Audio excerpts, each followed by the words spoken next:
Sino ang mamamayagpag pagdating sa pinansyal sa 2025 ayon sa Western Astrology? Sinasabing pagdating sa pera, ang mga zodiac signs na ito ang mga sasagana sa taong papadating, ang 2025. Kung ikaw ay kasalukuyang naghihirap o nakakaranas ng financial crisis, ngayong 2024 Kalaurel, ang 2025 ay napupuno ng mga kaganapang malalaki para sa kaperahan, para sa mga partikular na zodiac signs na ito.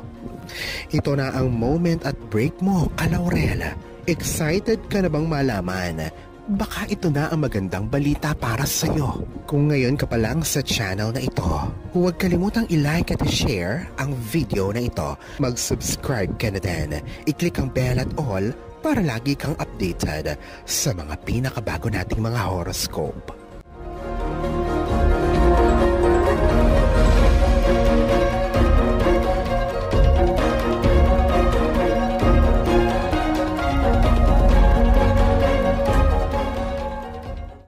Ito ang 6 na zodiac signs na yayaman sa 2025. Aries. Ang kalagayan ng pinansyal ng mga Aries ay magiging maswerte sa 2025. Sa unang bahagi ng 2025, ang kalagayan ng mga taong ito ay mapapabuti ng malaki at magkakaroon ng mga pagkakataon na mapataas ang kanilang kita at mag-ipon ng malaking halaga ng pera. Hanggang Mayo 15, 2025, ang Jupiter ay nasa ikalawang bahay. Tibong epekto sa kalagayan.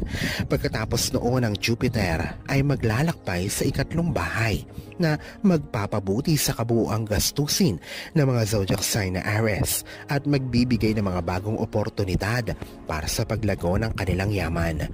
Magandang pagkakataon din ito para sa mga Aries na mag-invest sa mga negosyo o mga proyekto na nagpapataas ng kanilang kita at nagpapalago ng kanilang pinansyal na kalagayan. Taurus. Ang panahon mula Mayo 2025 hanggang Hulyo 2025 ay magdudulot ng malalaking benepisyo sa pinansyal para sa mga zodiac sign na Taurus. Sa panahong ito, ang kanilang kita ay mapapataas at magkakaroon ng pagkakataon na mag-ipon ng malaking halaga ng pera. Ang Saturn na nakaupo sa ika-11 bahay ay magbibigay ng positibong epekto sa kanilang pinansyal na kalagayan na magpapalago ng kanilang yaman at magbibigay ng mga bagong oportunidad para sa paglago ng kanilang negosyo. Dahil sa matatag na kalagayan ng pinansyal, ang mga Taurus ay magkakaroon ng pagkakataon na mag-invest sa mga negosyo o mga proyekto na nagpapataas ng kanilang kita at magpapalago ng kanilang pinansyal na kalagayan. Cancer.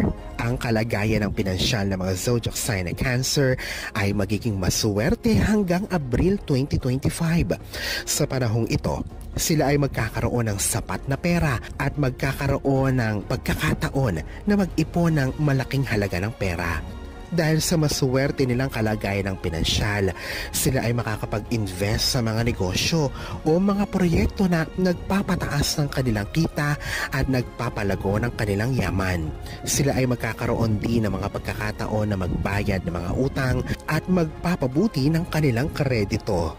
Hanggang Abril 2025, ang mga Cancer ay mas makakapag-ipon at magkakaroon ng mas malalaking pagkakataon na makapag-impok para sa mga pangunahing pangangailangan.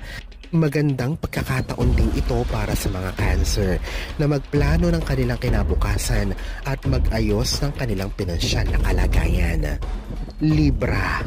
Mula Mayo 2025, ang kalagayan ng pinansyal ng mga Libra ay mapapabuti. Sila ay makakapag-ipon ng malaking halaga ng pera at makakapag-impok ng mga pangunahing pangangailangan. Ang kanilang kita ay mapapataas at magkakaroon ng pagkakataon na mag-invest sa mga negosyo o mga proyekto na nagpapataas ng kanilang yaman. Dahil sa magandang kalagayan ng pinansyal, ang mga Libra ay magkakaroon ng pagkakataon na magbayad ng mga utang at mapapabuti ang kanilang kredito. Sila ay makakapagplano din ng kanilang kinabukasan at mag-ayos ng kanilang pinansyal na kalagayan. Mula Mayo 2025, ang mga Libra ay mas makakapag-ipon at magkakaroon ng mga malalaking pagkakataon upang makapag-impok para sa kanilang mga pangunahing pangangailangan.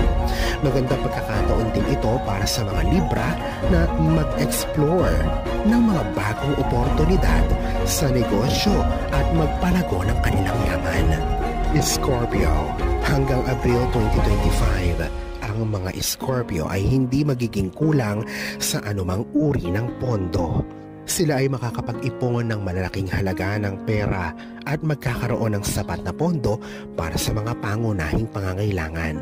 Dahil sa magandang kalagayan ng pinansyal ng mga Scorpio, ang mga Scorpio ay magkakaroon ng pagkakataon na makapag-invest din sa mga negosyo o mga proyekto na nagpapataas ng kanilang yaman.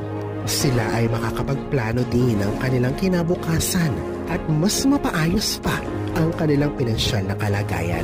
Mula Abril 2025, ang mga Scorpio din ay makakapag-ipon at magkakaroon ng mga pagkakataon upang makapag-ipon para sa kanilang mga importanteng pangangailangan. Magandang pagkakataon din ito para sa mga Scorpio na mag-explore ng mga bagong oportunidad sa negosyo at magpalago ng kanilang yaman. Capricorn, pagkatapos ng Marso 2025, ang kalagayan ng pinansyal ng mga zodiac sign na Capricorn ay mapapabuti din ng malaki. Sila ay makakapag-ipon ng malaking halaga ng pera at magkakaroon ng sapat na pondo para sa mga pangunahing pangangailangan. Sa panahon din ito, ang mga Capricorn ay makakaahon din mula sa kanilang mga pagkakautang at mapapabuti ang kanilang pinansyal na mga kalagayan. Sila ay magkakaroon din ng pagkakataon na magpalago ng kanilang negosyo at mag-umpisa ng mga bagong proyekto. Mahalagang tandaan na ang mga prediksyon sa kalagayan ng pinansyal batay sa astrolohiya ay walang garantiya at maaaring mag-iba depende sa mga partikular na kondisyon at sistema nito. Ang mga prediksyon ay base sa mga pangkalahatang interpretasyon ng mga posisyon ng mga planeta at iba pang mga astrological factors. Ngunit, ang mga individual na kalagayan ng buhay ay maaaring mag-iba-iba depende sa mga partikular na detalye ng kanilang kapanganakan, mga pangyayari sa buhay at mga desisyon. Kaya, ang mga prediksyon ay dapat tanggapin bilang mga gabay lamang at hindi dapat gamitin bilang pangunahing batayan para sa mga mahalagang desisyon sa buhay. Mahalaga ring magkaroon ng mga konsultasyon sa mga eksperto sa astrolohiya o mga profesional na tagapayo para sa mga malalim na interpretasyon at mga rekomendasyon.